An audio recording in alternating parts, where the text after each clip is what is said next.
Last Halloween, my friends and I rented a house on the outskirts of town for a big costume party.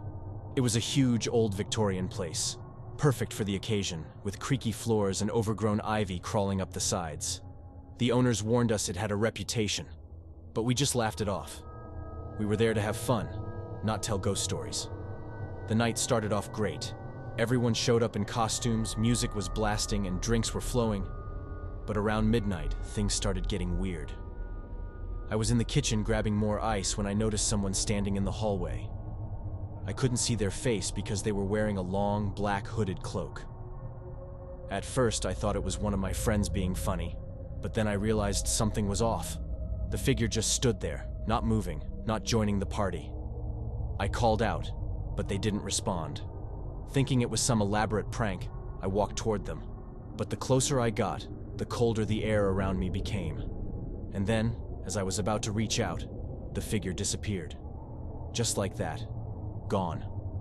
I went back to the living room, a little shaken, but trying to brush it off. I didn't tell anyone because I didn't want to seem paranoid. But then, throughout the night, I kept hearing strange noises. Footsteps in the attic. The sound of something being dragged across the floor upstairs. Every time I went to check, the rooms were empty. At one point, I noticed one of my friends standing by the staircase, staring up at the second floor. Her face was pale, and she looked terrified. When I asked her what was wrong, she said, "I saw something." She described the same cloaked figure I'd seen earlier. We gathered everyone in the living room, but as the night wore on, the energy in the house changed. It felt menacing. Doors began slamming shut on their own. Some of the guests complained of hearing their names being called from dark corners, like something was trying to lure them over. We left the house that night and never went back. A few weeks later, we found out that years ago, the house had been owned by a reclusive man who practiced dark rituals. His body had been found in the attic, surrounded by strange symbols. They said his spirit never left. I believe them.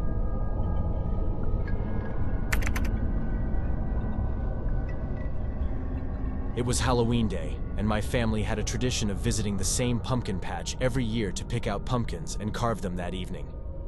This particular year, we arrived at the patch just before sunset, hoping to avoid the bigger crowds. It was a little rundown, smaller than usual, but we didn't think much of it. While wandering through the rows of pumpkins, I noticed an old man standing near the edge of the field. He was tall, with sunken eyes and weathered skin, wearing an old, tattered coat. He stared at me with this intense look that made me uneasy.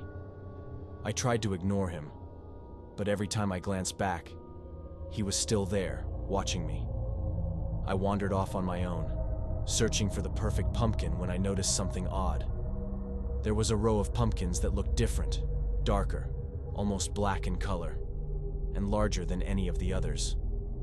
They looked unnatural, almost as if they didn't belong in the patch. I knelt down to pick one up, and as soon as my hand touched the stem, I felt this strange sensation, like static electricity shooting through my fingers. I pulled back immediately, feeling dizzy. As I stood up, I saw the old man again, this time closer. His eyes were locked on me, and he slowly shook his head. I backed away, suddenly feeling the urge to leave. I found my family and told them we should go, but they didn't understand why I was so freaked out. On the drive home, I couldn't shake the feeling that something was wrong. That night, we carved our pumpkins, but mine had this strange, heavy smell, like rotting earth. I thought maybe it had gone bad. As I carved into it, I found something inside, tangled in the seeds. It was a small, leather-bound book, old and worn, with pages filled with symbols and scribbled writing in a language I didn't understand. I threw the book out, but the nightmares started that night.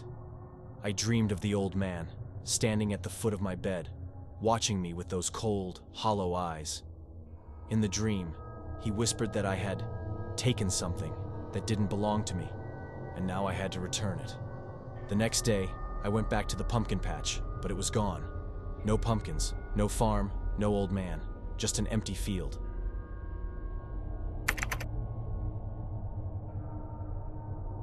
A couple of years ago, I was invited to a last-minute Halloween party. I didn't have a costume, but I figured I'd find something on the way. I drove around, but all the stores were cleaned out. In desperation, I stopped at a small, run-down thrift shop on the edge of town. It looked like it hadn't been updated in decades, but I was running out of time. Inside, there was barely anything left, just a few dusty racks of clothes. As I was about to give up, I noticed an old, tattered costume hanging in the back corner. It was a classic clown suit, faded red and yellow, with a grinning mask that had seen better days. It was creepy, but I didn't have any other options, so I bought it and headed to the party. When I got there, everyone loved the costume. I threw on the mask and mingled with the crowd, laughing and drinking. But after a while, I started feeling strange. The mask felt tighter than before, like it was pressing against my face. I tried to take it off, but the straps wouldn't budge. I started to panic. My skin was itching, burning, like the mask was fusing to my face. I rushed to the bathroom, frantically tugging at it, but it wouldn't move. When I looked in the mirror, I nearly screamed. The mask wasn't just stuck. It looked like it had become part of my skin. The eye holes had shrunk, and the edges were blending into my face, as if they were melting together.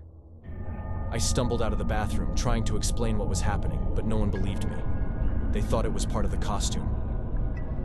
I left the party in a daze, racing home to figure out what was going on. I tried everything: scissors, knives, soap, water, but nothing worked. The mask wouldn't come off. I slept with it on that night, the pressure against my skin unbearable. When I woke up the next morning, the mask was gone. My face was normal again, but I was covered in cuts and bruises, like I'd been clawing at myself in my sleep. I threw the costume away, but sometimes, late at night, I still feel that tightness around my face, as if it's trying to come back.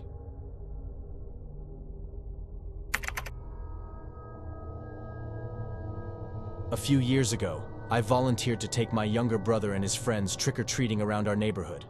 The kids were excited, running from house to house, their bags quickly filling with candy. It was a typical Halloween night: costumed kids, decorated houses, and spooky music playing in the background. We made our way down a quiet street near the edge of town. Most of the houses had their lights off, but there was one house that stood out. It was run down and dimly lit with a single pumpkin on the porch. The kids wanted to go, even though it felt kind of suspicious. As they approached the door, a tall man opened it, dressed in a black suit and smiling in a way that made me freeze in place. He invited them in to see something special. I immediately told them no, that we should keep going, but one of the kids, Timmy the youngest, darted inside before I could stop him. The door slammed shut behind him. I banged on the door, yelling for Timmy to come out, but there was no response. After what felt like forever, the door creaked open again. The man was gone, and Timmy came out, holding a small candy bar and smiling like nothing had happened. We continued trick-or-treating, but Timmy seemed different after that. He was quiet, didn't laugh with the other kids, and he kept staring off into the distance like he wasn't really there.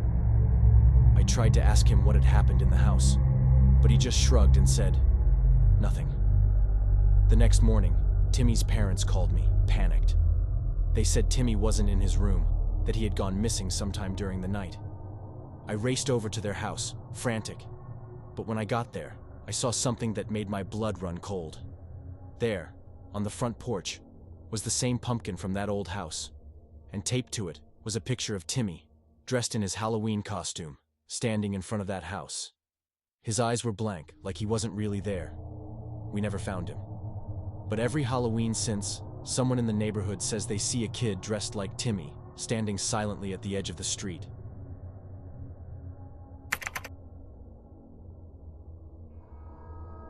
I was out with some friends Halloween night, and it was getting late. The bars were closing, and I decided to catch a taxi home. I pulled out my phone to call a ride, but before I could, a yellow cab pulled up right in front of me. The driver, an older man with a grizzled face, smiled and waved me over. I didn't think twice. I got in. As we started driving, I told him my address, but he didn't reply. He just nodded and drove in silence. The city streets blurred past as I stared out the window, exhausted.